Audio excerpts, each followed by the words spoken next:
In Tuscaloosa, legacy isn't merely a concept, it's a living tradition passed down through generations. Billy Neighbors, a consensus All American under Coach Bryant in 1961, embodied the spirit by answering Bryant's call to his young linemen, "Stick with me," and win a national championship.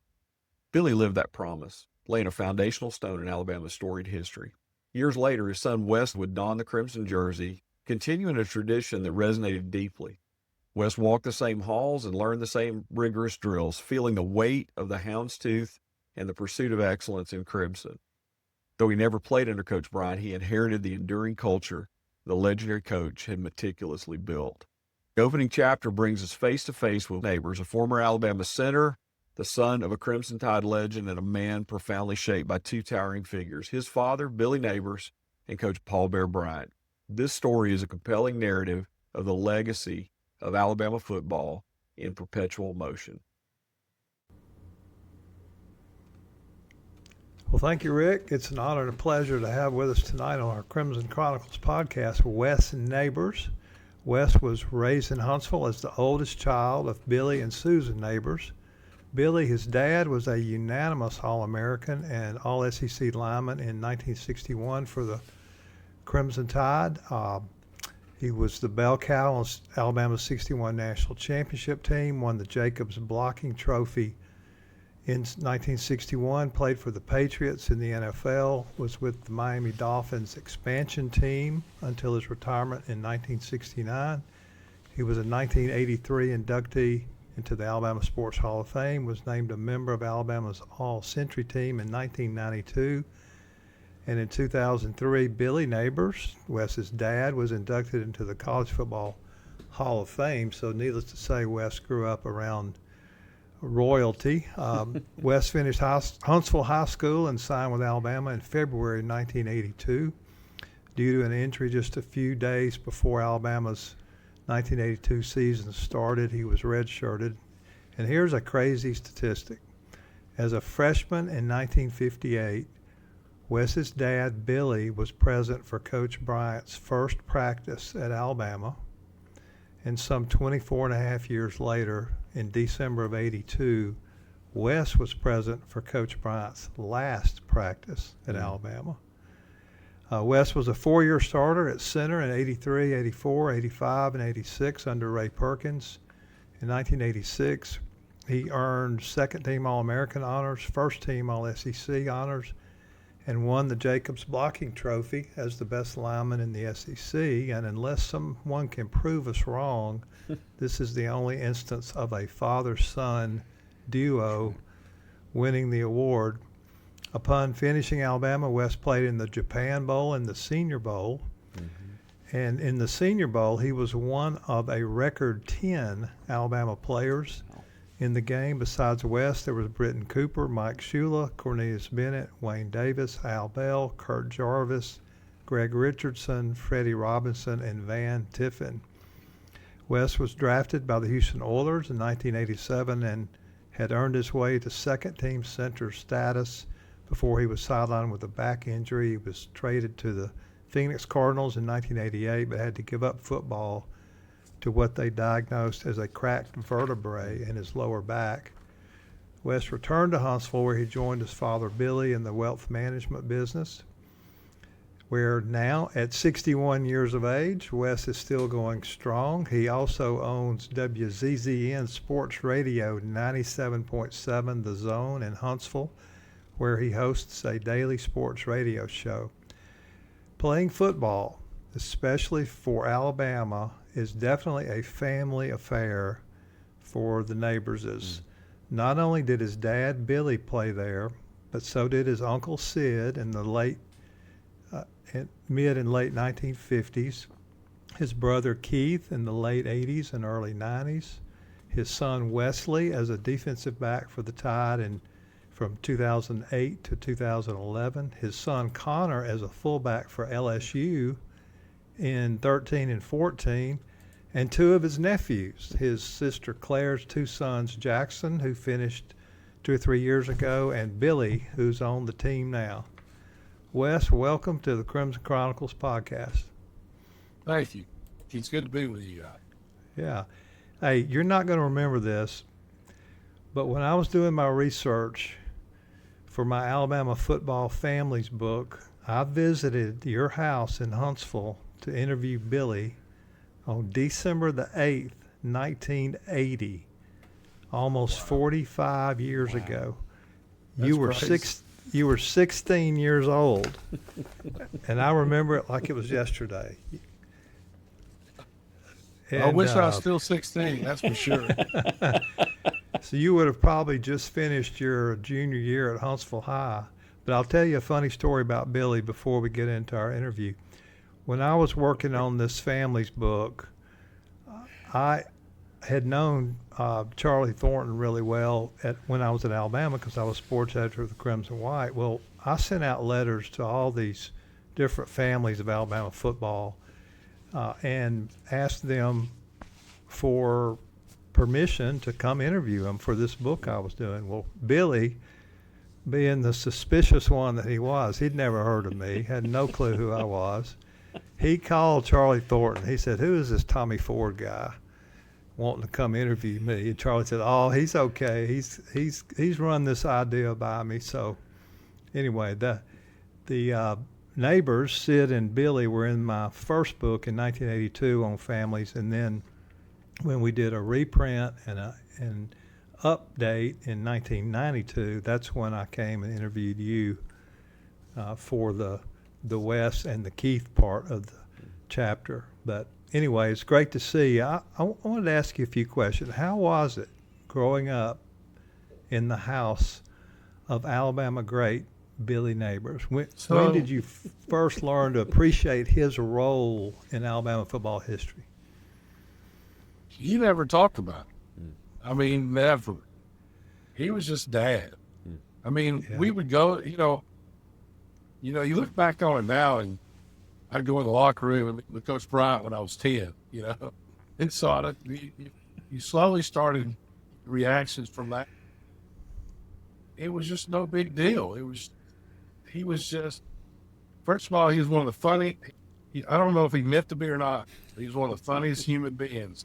And every day we tell stories about him to this day. Yeah. All his old workers come to see me, and we tell stories about him. Me and my brother work together. We tell stories about him every day. And he was a fun-loving guy, and he was fun to be around. And he would do anything for anybody. Yeah. He was an amazing person. Well, But it wasn't like I remember like it was yesterday after my first practice in second grade. And he was in the chair after we eat. We'd all sit in this little room and talk like they do. Everybody stares at the phone now. We would all sit, we'd all eat together at the table. Then we go move to the room and we discuss about what's going on. So my dad's trying to tell me, now you got to remember, he's still playing for the Dolphins. And I'm showing him my stance. He's looking at me and said, he's about to correct my stance. And I said, he was leaned over in his chair and he said, you need to move this. And finally I said, that's not what my coach said. And he leaned back, put a cigar in his mouth and said, listen to your coach. That's the way he would sit in the end zone. He didn't want to be able to watch my game. That's amazing. He would never say anything but good game. Now, as I got older, he would say good game, and then he'd ask me questions, why I did this or that, and he would make suggestions. But it was zero pressure on me. Zero. The only time I felt pressure, and it really hit me, was when I was a freshman, and I was sitting in my locker, and I'm looking outside, and my dad's looking at me every day when I get dressed. His All-American painting was right there and then I started feeling, yeah. But I never got pressure from him, zero. Nothing but support. Wow. Yeah, I saw where, with y'all being in Miami when you were little, that every time Miami scored a touchdown, like a dolphin would flip in a tank somewhere. Oh yeah, but Flipper was in the tank. Flipper. Took Flipper by ambulance. But sometimes the only time you got to see him was after the game when they were putting him back in the ambulance because they weren't too good back then. As my dad said, they were begging him to get a first down. The defense, They were horrible. Until, he started becoming good right before he retired, and then they went to 3 straight Super Bowls after he retired. Oh, yeah. Yeah. So Well, his time, and they had a party for him, but I can't tell you what the sign said. They hit the sign for me, but I snuck up from the neighbors and read the sign. And it was Benny Nelson was the one that did it. So if that tells you anything, yeah. he was in charge of the party. That's all I need to know. But, okay, so as an 11-year-old, tell us about your helping, quote unquote, Coach Bryant sign copies of his book, Bear, at the Crystal in Huntsville. Right. So I guess Crystal's out of Chattanooga. They'd signed him to a contract to help promote his book. And really, I was just sitting at my house, and my neighbor came up and said, "Hey, we're going to go see Coach Bryant sign books. You want to go?"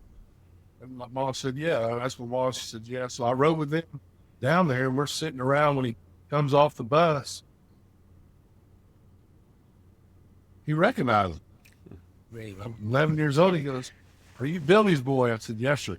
He grabs me with those big old hands, and he leads me and had me sit in a booth with him. Well, I was kind of excited at first, but I was on the inside of the booth. I couldn't get out. So I sat next to him. He talked to me for at least an hour, 45 minutes, almost 2 hours. I sat there. But my friends were over there like this, with their eyes wide open. They couldn't believe it. After that, I was a hero, and I was amongst my friends. Coach Bryant recognized me and then sat and interviewed me for an hour and a half in there. I mean, it was, I was a nervous wreck. I'd met him before several times. And after, if I went to the game, I would actually go see Coach Bryant after the game in the locker room. Come and roll a cigarette, and he'd sit there and smoke a cigarette and talk to me. It'd be just me and him. I mean, and this is before, he couldn't have known that I would be any good at football at that time. He cared about people, people's families. And I was around him a lot. But I really would be amiss if I don't talk about Coach Goostree. Because Coach Goostree would, I remember going to the Tennessee game when I was 10 or 11 or 12, somewhere in there, at Tennessee, and they got me on the sideline. I didn't ask to get on the sideline. I said, "Hey, see Coach Goostree, go to this game when you get there." And I was going to the game with Ogden McAnally, who played for Coach Neal, General Nealon at Tennessee. And his son, who was Butch Worley, the kicker at Alabama, was his grandson. And we were best friends and still friends to this day. And he would take us to the Tennessee games, and my dad would get us tickets. This year, he couldn't get me 2 tickets, so he got me on the sideline. So Goostree met me on the sideline. Goostree gave me socks. He was always so nice to me. Wow. Well, I get there, and he's a total. I mean, total.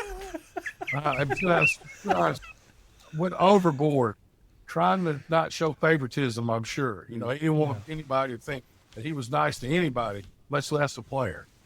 And so he was always this or that, always getting on me. And, I could tell some of it was an act and some of it wasn't, but I was, anyway.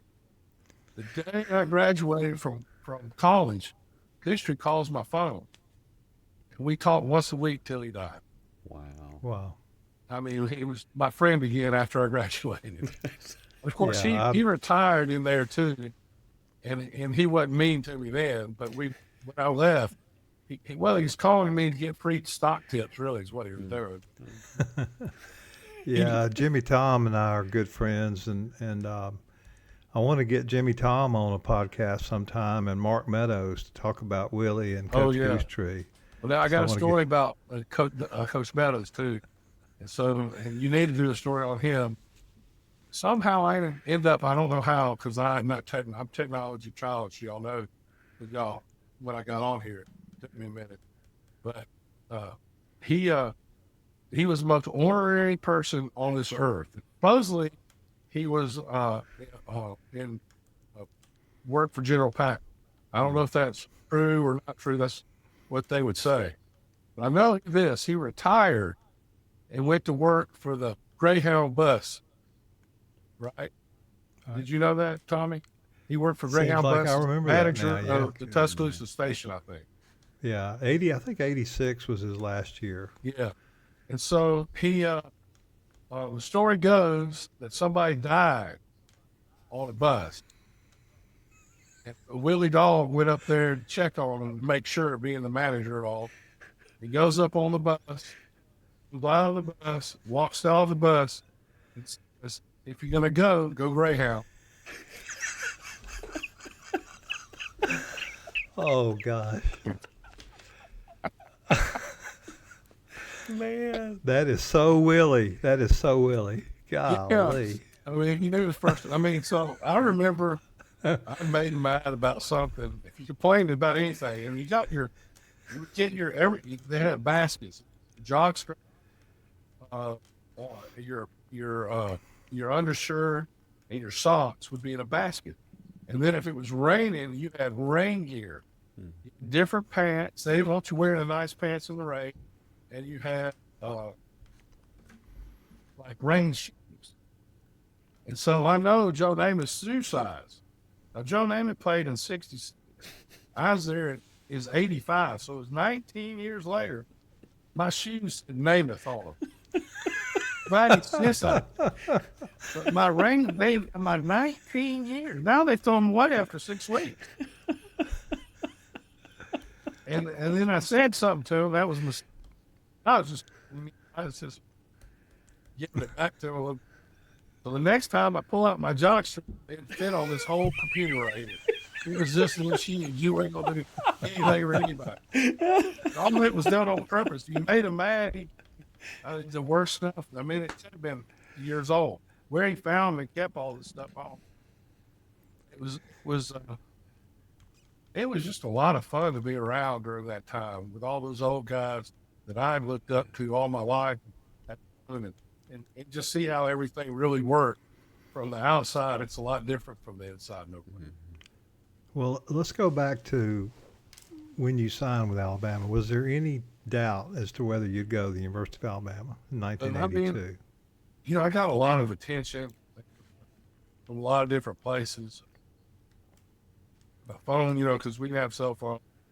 Every night there'd be somebody on the phone. And Monicani would be calling, but my dad's roommate for 8 years in the NFL at Boston and at Miami. And so he was calling me, wanting to go to Notre Dame and different things. And my phone rang off the hook at night. And then it got where I didn't want to talk on the phone either, And I was a top recruit in the state. I saw something that you sent me. It said Bo Jackson was 6. I'm still waiting on my Nike money. I run out to my mailbox every day looking for my Nike money. It's not there. So that shows you what rankings are really about.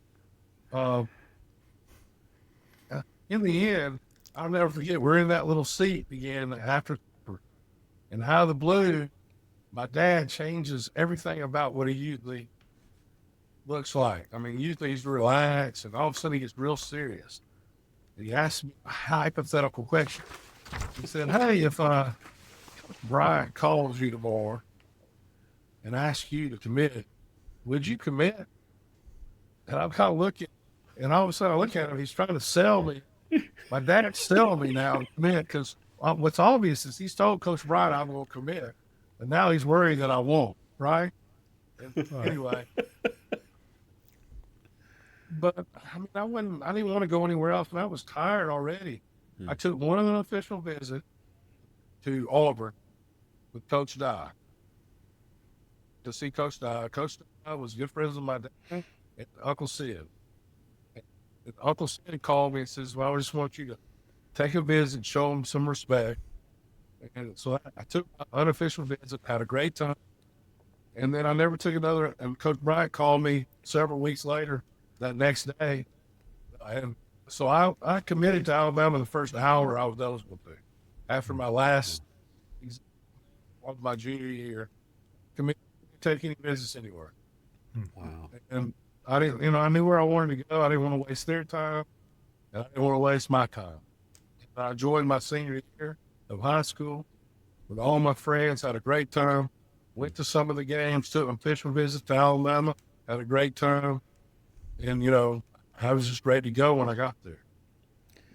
Wes, I just listening to you talk, I think one of the things I'm just so impressed by is just you're talking about your dad. In just there's so many of us that look up to him. We followed your career, but the highest compliment you can say is he was just your dad. And I wonder from just what are some of the things that stick with you today that are a part of who you are because of who your dad was to you? I think it's just don't take yourself too serious. Work hard, work smart, be nice to everybody. People you expect to be treated back. Just have fun too. I mean, he looked like somebody feeding us coffee every morning. I mean, when he walked around, he had that look of he was pissed off. But really he was, we used to make fun of him. And my mom used to just always say, "Smile, Billy." Because he would never smile. But he was always fun. And he wasn't really ever in a bad mood. He just had the resting B face. I was going to say, there's bad resting face is just there are just some folks that are blessed with it. And some of the funniest people I think I've ever been around are people that's who they are, right? It was so much fun. I mean, I have all this written down in the book somewhere. He would say, that made no sense whatsoever. I'd write them down. And we've taught the grandkids some of this. And he was around a lot of our kids. But now we have I have 11 grandchildren. And so we're teaching them the Billyisms is what we call them, That's awesome. A lot of them can't say on the air. But he was just a lot of fun to be around. And he knew everybody. Yeah. He was, everywhere he went, he knew everybody there. Or they would know him. And he was brought up in Tuscaloosa, in the outskirts of Tuscaloosa. Mm-hmm. His mama had 9 brothers and 10 total, but 9 brothers and sisters, and his dad had 9 brothers and sisters. So there were 10 on each side. Man. So the running joke, and it still happens to me today, is I go to Tuscaloosa, and somebody will come up to me and say, "Hey, you don't know me, but I'm your cousin." Yeah. And that happens all the time. And of course now it's, imagine all the spread out of everything. It's just, we just have this huge family, really. It's a lot of fun, really, and it's very enjoyable.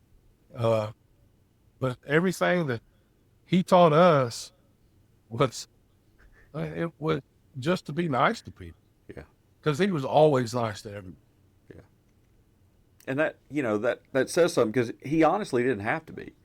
I mean, he could have considered himself to be a big deal, and yet he didn't carry himself that way. No, he wasn't like that at all, though. I mean, he should go talk to kings or paupers. It didn't matter to him. I saw him going to a bar one day, and we thought he wouldn't come out alive. He was in somewhere in Inslee, and we're like, "Dad, please don't go in there." And he went in there, and he comes out, and he's hugging him, and the beer back with him. And we're just looking at our head, and just shaking our head. He should go in and all with anybody, anywhere. It didn't matter. He just had this aura about him. And, when you have, he has size 22-inch calves when he played for the Dolphins. So you don't mess with anybody with size 22-inch calf. It's true. You look at his legs, you're like, "Oh, no." The Kurt Jarvis is the same way. He had to have I didn't get the legs. Kurt Jarvis has these legs. He had to have his pants specially made. Wow. In college. I don't know what he does now. So I can get Kurt Jarvis short. I'll tell later. Well, yeah. Hey, let me ask you this. So, I mean, we talked about your family, talked about the neighbor's family, but there was kind of another legacy that you were kind of born into and grew up into, and that's the Alabama family. What did those early experiences around your dad? How did that shape like what you think about Alabama and how you understand the folks that are so around the park? They have reunions every year. Like the 61, 64, 65 team had reunions together every year for years and years and years and years. I mean, I grew up with all their kids. I mean, me and Pat traveled junior like this. I mean, we take him fishing with us, and he calls me still, and we go places together. But, it was just a tight family. And you assume that's the way it was everywhere, but it's not like that. I mean, we have foundations to help take care of our A Club members that get hurt or get MS or whatever, and it's the tightest. I mean, they call us the Red Mafia, really. I mean, because we all stick together, and if somebody calls me and asks me for a favor, it doesn't matter when they play. A lot of times I just go into the hints and try to help them. Now, you can only help them so much depending on what's going on. But I'm going to make the phone calls I need to make to help them, no matter what. I don't care if they play with my sons or with my brother or whoever, or didn't play with any of us. It doesn't matter. And that's not the way it is everywhere. I know that. And that all goes back to Coach Bryant, doesn't it? I mean, that was the way he took care of his players and saw after the program, and so guys just grew up thinking that's the way you do. All right. When Pat Jr.'s dad got sick, he started the foundation to help players, and it broke off. There's 2 foundations now. I'm actually president of one of them, and then the other one, Paul Jr. handled, where my daughter went to Alabama for free. Coach Bryant paid for it. Yeah. Players that played for him, kids that went to Alabama, went for free. Yeah. He paid for it. I don't know how you get any. How do you explain that? I mean, I went to the bank at one time, and Hannah Lake is my oldest daughter. Of course, you had to go to Alabama, which is, of course, which is all G's, right? I mean, and she was a thing, and I went to Paul Jr. did an unbelievable job, and just and he's not a public speaker. He has speaking impediment. He got up there, and I gave me chills the whole thing. Watched him do that. And if that doesn't paying for your player, daughter, or sons, I mean, that's incredible. And you think about that, and I've heard Coach Saban talking about wanting to do something similar, and I don't know where they got on it, but how do you get better at that? I mean, how do you? It's just amazing. That place is special. It's unbelievable what they've been able to do. And the whole country recognizes it now. And how can you not? And a lot of people are jealous of it. I get it. But I know, did y'all get y'all's mail today? I got a property tax thing for Athens, Georgia. We're going to, well, the deed came. Yeah. The deed was delivered today. Yeah. So, Steve Moulton, who's does all the work for my show. I mean, he's amazing. He's a Georgia man, and it's been a great time. Because they beat it. They're 1-11 since we've been partners. Man, and, Roger Schultz. If Steve hadn't got hurt, we'd be 12-0. That's right. Yeah, Schultz. Schultz said that about Knoxville. That's what I was. Forever. I'm copying my buddy. Yeah, there's a great joke about a dog that was a Tennessee fan that we used to be able to tell, and that dog got to be about 16 years old before we had to recycle that joke. So let's hope we get to continue that for a while. Yeah. But well, Wes, so in your redshirt year in '82, talk a little bit about your role on the team, about that season. Obviously that was a season that started off incredibly well with some. Preseason number 1. Yeah. Incredible football team. Our defense, everybody played in the NFL or one of the. They're all, some of the Mike Pitts, unbelievable player. Tommy Wilcox doesn't get the credit he's deserved.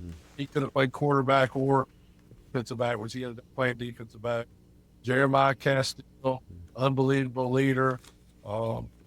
Eddie Lowe was Woodrow Lowe's little brother. Wasn't big as a man, like a huge man. Robbie Jones, who nobody talks about ever, played 10 years for the Giants. Great player. It's just, I go on and on. Bunch of great players. Drop a bunch of passes, touchdown passes against us. Upset up there. And after that, it just kind of unwound a little bit. LSU had a great team that we had dominated the year before that we couldn't block. I mean, just they whipped us. Tennessee, that game was kind of we could have won that game. The LSU, we had no prayer. We couldn't even get a first down. They whipped us. And I think, looking back now, I know Coach Bryant was thinking, hey, we're going to have to do a pro with the rules changing and everything. He knew that a pro style offense was coming. And, as he told us in the meeting, he was too old to change.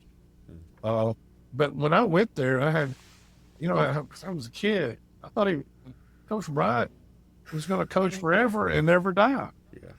He was. I mean, this is what I really thought. Yeah. When did you start getting an inkling that he was going to retire? Well, my dad had kind of hinted at it. So he was probably talking to him. But really, the night before he did it, I'm 18 years old. I'm in college. I'm worried about getting my finals advocates. I've been hurt. I was disappointed in, because I had high hopes of playing as a freshman. I got hurt. I was supposed to dress the first game. They had when we got our jerseys in the spring, mine had my name on the back of it. Everybody else's didn't. I was only freshman. There was like 4 or 5 of us. I was supposed to play in the first game. Yeah. I was the second string linebacker behind Robbie Jones before I got hurt. And so now I was lost as a basketball buddy. The best thing ever happened to me getting redshirt. I mean, I don't know if I'd been any count at all. Maybe I'd have grown up before the end of the season, but I was lost. I'm just telling you, I was lost. And things happen for a reason, but going back to that, I knew right before when he was coming in to tell us to retire. My dad had told me. He called me and said, Coach Bryant's retired. Wow. And but I'm an Alabama guy. I don't care who the coach is. I'm supporting Alabama. Yeah. And I get a lot of this, why just his youngest son go play for LSU?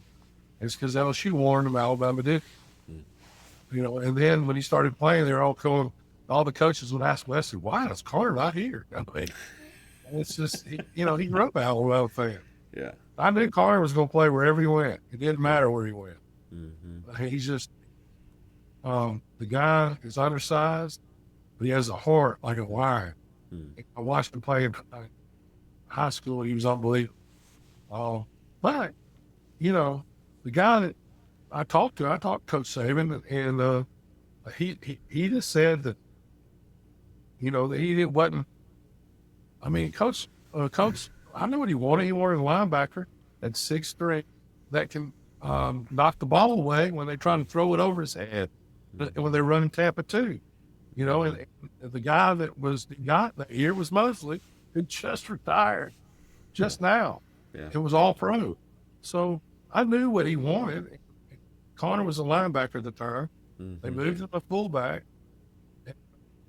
You know, he got the was co-MVP for the team in all offense his senior year and started in 32 games. He was like in the low 30s as a walk-on at a place, and I think it helped him. You know, different strokes for different folks, and it was a great experience for me. Going over there and seeing how the other half lives a little bit.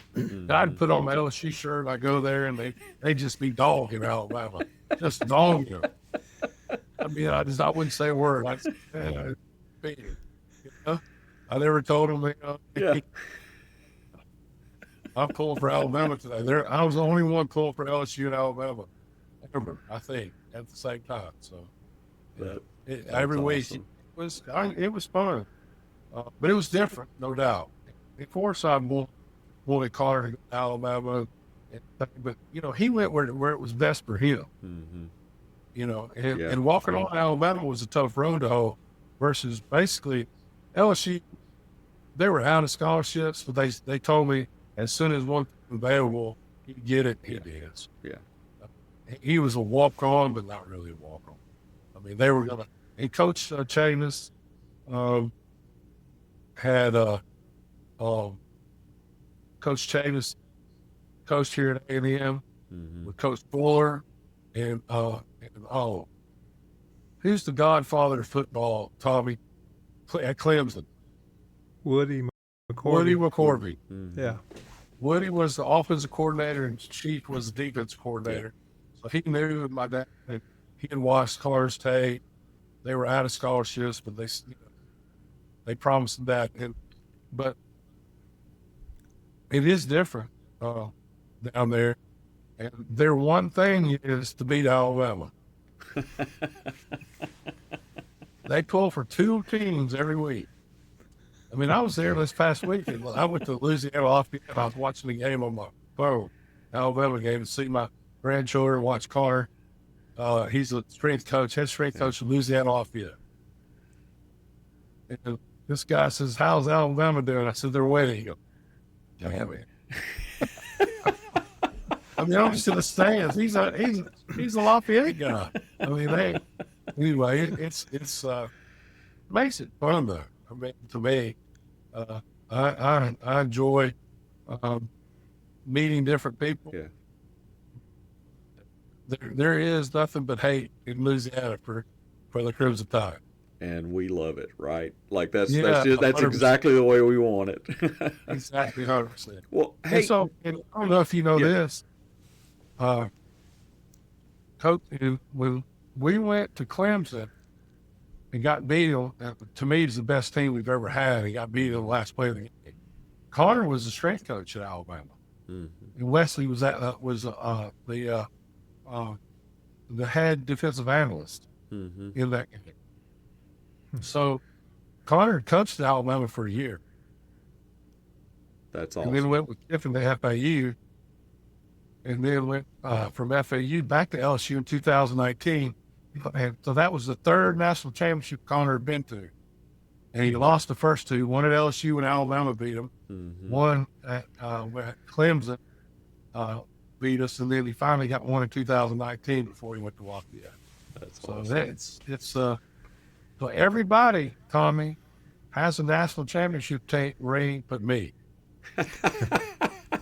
They don't remind you of that, do they? Oh, not ever. Connor has one. Wesley has, I don't know, 5 or 6.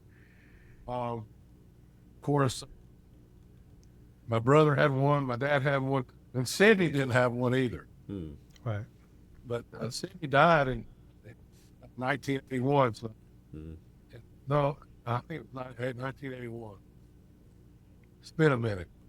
Anyway, so, I'm the only one that have a national championship ring. Well, Wes, when we go back and think about the transition from Coach Bryant to Coach Perkins, and especially the transition or the Liberty Bowl, let's talk about that. You know, you were around and in the locker room and a part of that moment. What was it like for the team going into the Liberty Bowl in '82 and winning one for the Bear? Well, so me and Hoss Johnson, my buddy from Huntsville, we practiced, and we were supposed to go to the game. We were the only ones that could send everybody else home, and we were practicing every day. And we thought we were ready to go. And the day before we left, they came in and said, "Hey, Coach Bryant says nobody, if you don't have eligibility, that you're not traveling." Wow. So they sent me and Hoss home, which we were disappointed, very disappointed. Attitude was very focused. I mean, they feel like everybody kind of felt like they let Coach Bryant down, this year down. Not him, not the way he reacted now. That's not what he was saying, but that's what you could tell. And they were working very hard. We all were to get ready for the Illinois team was very good. They had a very good quarterback. Yeah, that was an incredible team that year. Right. What about just in general? You were there for the entire season. What you spent time around Coach Bryant as a kid, but what did you learn from him as a player? Oh, the man had an aura that's hard to explain. It gives me chills to this day. We had a team meeting every day with Coach Bryant. We'd go up, we'd go into the, it was like a auditorium of all the players, so and you could feel him coming down the damn hall. He'd come into the hall and then he'd whisk in. But when he came, he could feel the pressure of the room change. And then when he came, the coaches looked like they were going to Paul themselves. I don't know if I did it on podcast or not, but I just did. So they were, Malmore was, if you touched Malmore, he stroked out. I'm telling you. You could tell by their faces how close he was before he came in. Right? So he comes in, and you hear the chairs. Everybody's sitting up straight. And just the air sucks out of the room, and there's total silence. It was like that every day. Sometimes he'd come in, read a poem. That poem, he read the poem that he's made famous. Coach Paul was real. Sometimes he'd tell us a story. He's it for somebody. You pay it back when you're in school. That way you'd have credit.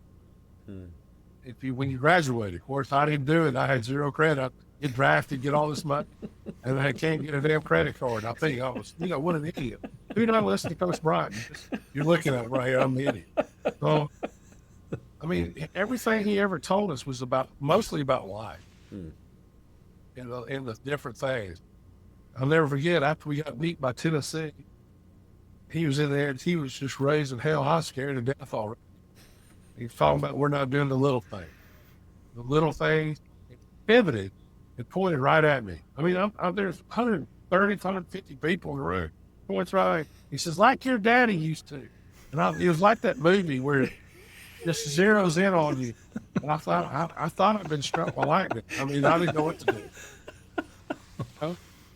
Anyway, so he was and that was every day. We had a team meeting with him every day. Sometimes he talked about football. Sometimes he talked about what we needed. Sometimes he talked about life. Sometimes he'd just read a poem. But it was something every day. And I was at the mall one time. It's like something out of a movie. He comes in. Well, I didn't know it. I was walking like away from the door. And all of a sudden, it was like everybody turned. Like it was like the movie, just everybody turned, so I turned. And there he was coming in with Billy. Wow. I don't know if he's going around Christmas. I guess he's going shopping at Bryant something. I don't know. And he walked in, and it was just like something out of a movie. Wow. Because you could feel his presence. and I don't know if it's just his reaction of everybody, the quiet would happen. He just had this aura about him, and it's hard to explain. But he did, and a lot of people will tell you that were around.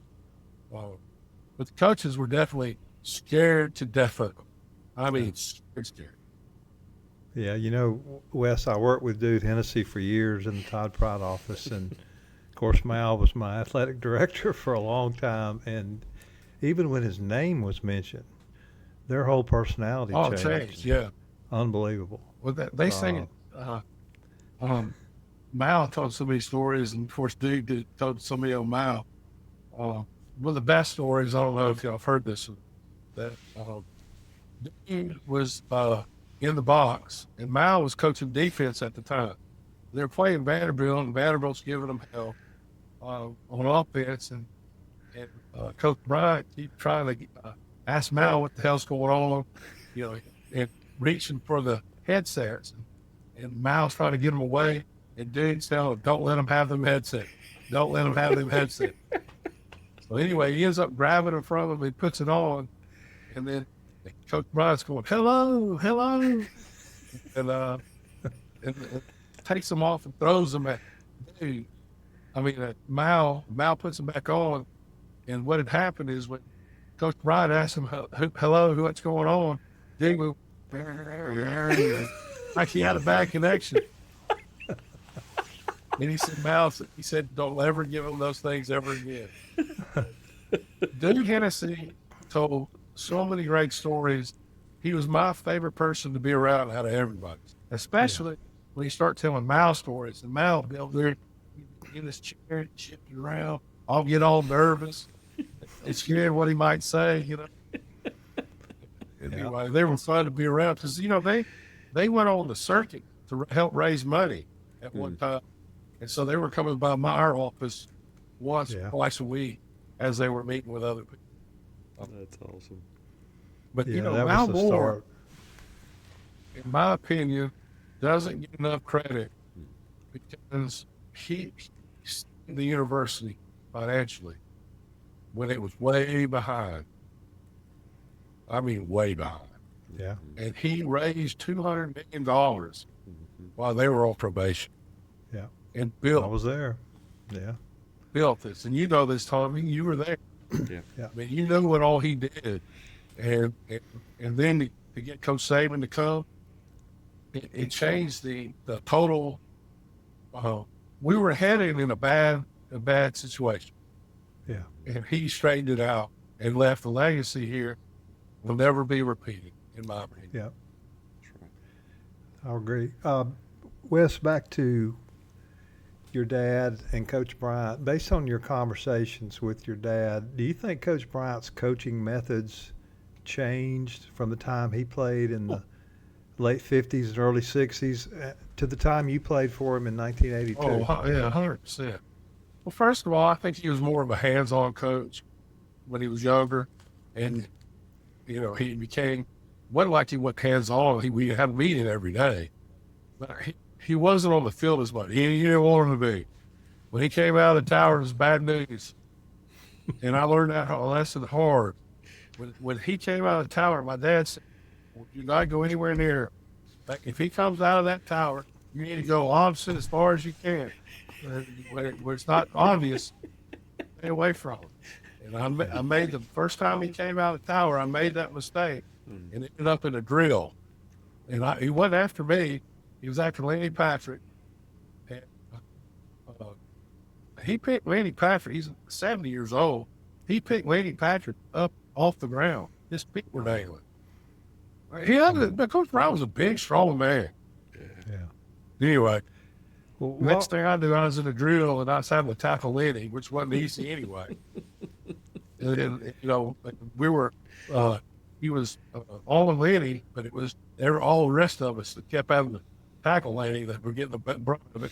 Lenny kicked them off. So he lived in the door for a while. Anyway, being in a Patey Hall, he got exiled. So, oh my goodness. yeah, Patey. he still had that fire, is my point. Yeah. But he wasn't like, I mean, my dad said there were 105 of them on scholarship. My dad was on a track scholarship, and he would go put the shot.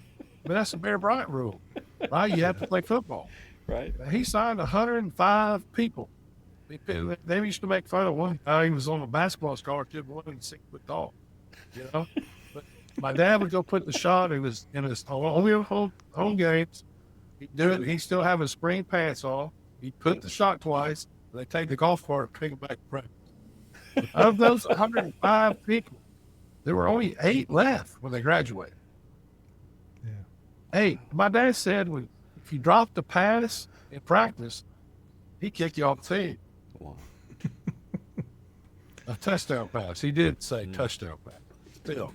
Well, Wes, walk us through that transition in early 1983 between Coach Bryant and Coach Perkins. Had to have been tough. It didn't go like it should have. I think it'd been so much better if Coach Bryant hadn't died. Coach Bryant's death changed everything.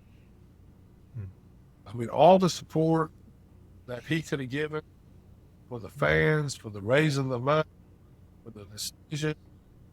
If he was there to say, took down the tower, I mean, why would you do that? I mean, that's not that was bad advice, whoever said that, right?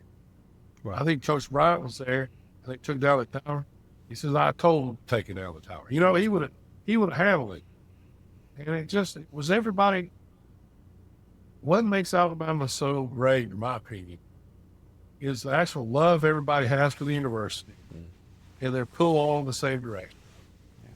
And now, my opinion, having been a part of the press, all this came on the board and buyout and all that other stuff. Listen, I was upset after the first game because I didn't think, it wasn't an Alabama effort. But when they played that next game, did you hear the crowd and how they reacted in the next game? Alabama fans are, for the most part, are calling buyout, this or that. It's the press that's pumping that. They're trying to pull us apart. Yep. That's my opinion. But the transition was, I think, by Coach Bryant dying, hurt Alabama more than anything. Wes, when you were a linebacker during your redshirt year in '82, when did you transition to become a center? Okay, and ended up being a 4-year starter. Yeah, I played center in high school. I played both ways. I wanted to play linebacker. I was the fattest linebacker in captivity. That's what they used to call me. They called you a wide backer or something like that, called didn't me they? Wide back, a nose backer. They called me a nose backer. I mean, I could run. I was fast. Other than that, I didn't look like a linebacker. I looked like a center. So Coach Perkins called me in my office, and I was the player of the year at center in the state of Alabama. I was Mr. Football. But I played both ways. And anyway, he said, I think, you'll play at linebacker. You'll be one of our players at linebacker, but I think you can start at center. So I said, well, hell, I'll play wide receiver if you think I'll start, you believe that? You're the head coach. What am I to say? So I said, yeah, I'll leave the center. So I would have been a first-string linebacker. Granted, in science, Cornelius and Dwayne Davis, some really good players at linebacker. And we had some decent players there as well. It wasn't like we were, but I would have been one of the two. I would have been the top 2 of people there at the time. So, but he wanted me to move to the center. I moved to the center.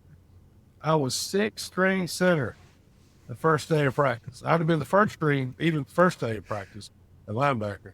And I'm like, what have I done? I'm over there 6th string. And I was last. Anyway, Coach Tom, who was an awesome man, awesome pro football player, played at Mississippi State. And he taught us a lot. But I had it was a gift that I hadn't played offensive lineman the year before, because wishbone blocking and run blocking, even run blocking is different. Pass protection is a whole different animal. Nothing they were taught is the right opposite of what you did. And I'd been taught by my dad. He played 8 years in the NFL. It was all pro, 3 of them, how to pass block. And then Tom Goode was there, and thank God he was there because he would have been ugly. He could have been there. He was all pro as well. Taught us how to pass block. But I was helping some of the guys too because, I didn't have to unlearn all that stuff. I mean, their stance, everything. Everything we started on, usually you do work on your stance in the spring for 10 minutes. We work on it every day for 3 weeks.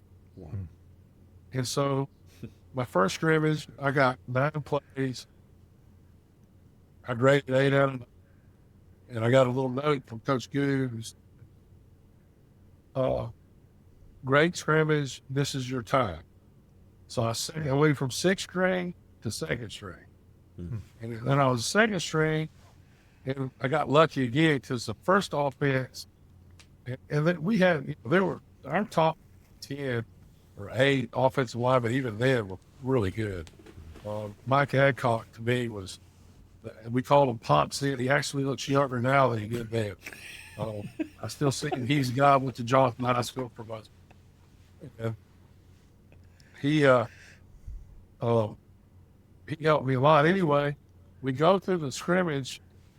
First string's is struggling. We've scored a couple of times. They haven't scored at all in the scrimmage. And so we're, near the end. And he calls, calls first team. And then he says at center, he wanted me and had some other substitutions. I don't remember who they were. When he said center, I was like wide-eyed. So I'm going in with the first group. Anyway, we drove down and scored twice. And I was on the bench, and I was sitting next to Mike Adcock, who, I've looked up to. He's a 3-year starter, going to be a senior. And he says, you're the best center I've ever played next to. After the first 2 scrimmages, and after that, you could not. I was on cloud 30, and I was just doing whatever he said. I mean, I'm serious. And the rest of the time, I started out on colors. So after that scrimmage, it was, and I learned. He made all the calls my freshman year, took all that off of me. And after that, it was so easy. I mean, he did so much to help. I mean, a lot of people did. Coach Goode, Coach Bowler, Coach Henshaw. They all did something that I took from my father, for that matter. I mean, just his whole thing. Anyway, they made it so easy for me, especially as a freshman. Mike made all the calls, and made it easier for me, no doubt. I tell you, the first game we played Georgia Tech, and I hadn't been thought about it. You're going against these guys every day, and you're going against some of the greatest. All these guys are playing in the NFL.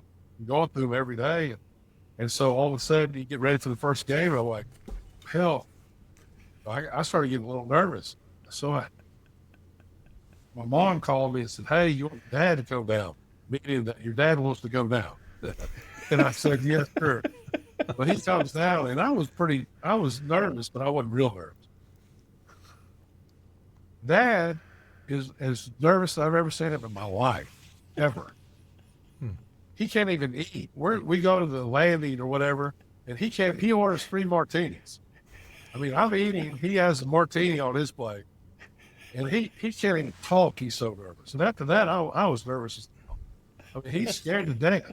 And anyways, first play of the Georgia Tech call right up the middle. Fire out, the guy jumps around, he makes a tackle in the backfield.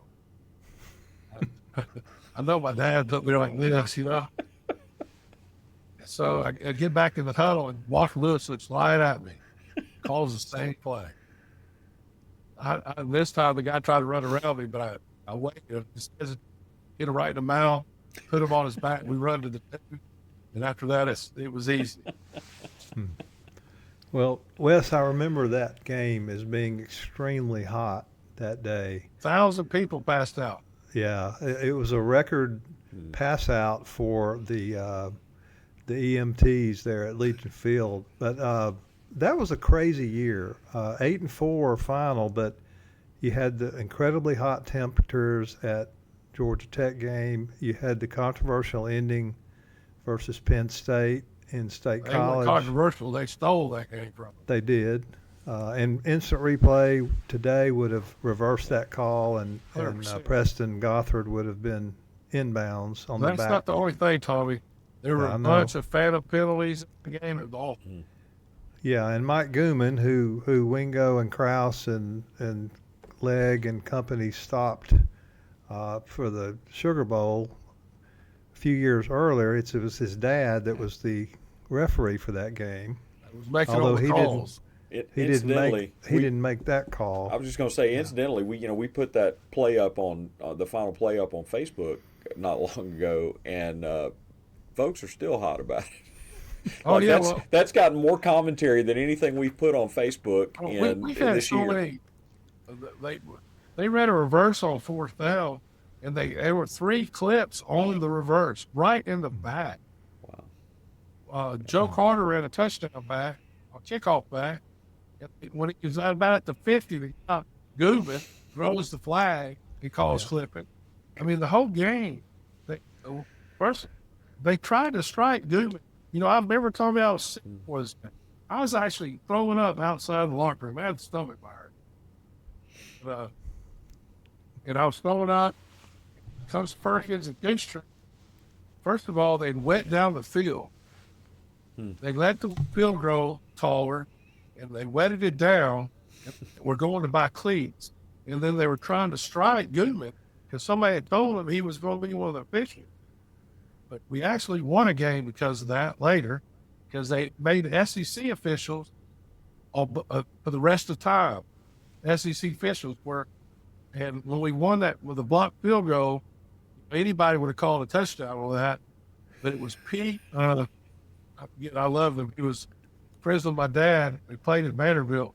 It was the umpire all these games. And I used to take him. He would do our spring. I take him to the bar, and he would do our games during the year. Coach Dye struck him after the first year because he called holding on Auburn nose guard twice. I don't remember his name. He was from Huntsville. Oh God, Pete. So anyway, he's the one that marked the ball down at the 1. But if that had been a Penn State official, he'd been jumping up and down doing that. I mean, it was that game was awful. Yeah. You know, there are only 2 games I think that were just awfully. That game in LSU my senior year, when we had 5 holding penalties, we had like 5 touchdowns called back in that game, and lost by 2 points or something like that. It was awful.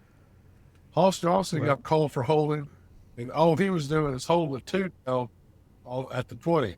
He was like this on the 2, and they called holding as we were running in the end zone. It was another crazy game that year was the Boston College trip, where it was cold, and I was there, cold, rainy. It was about 32 degrees at kickoff with about a 20, 25 mile an hour wind, sleet, rain, cold, brutal. We go into the locker room leading comfortably. The power goes out. Hey, y'all, thanks again for joining us for this first in our installment of interviewing Wes Neighbors. It was great to spend time with him today. He's funny, he's articulate, he did a great job of sharing with us his story and a big part of the history of Alabama football. We appreciate the time that you've spent with us. We hope you'll share the show with somebody else.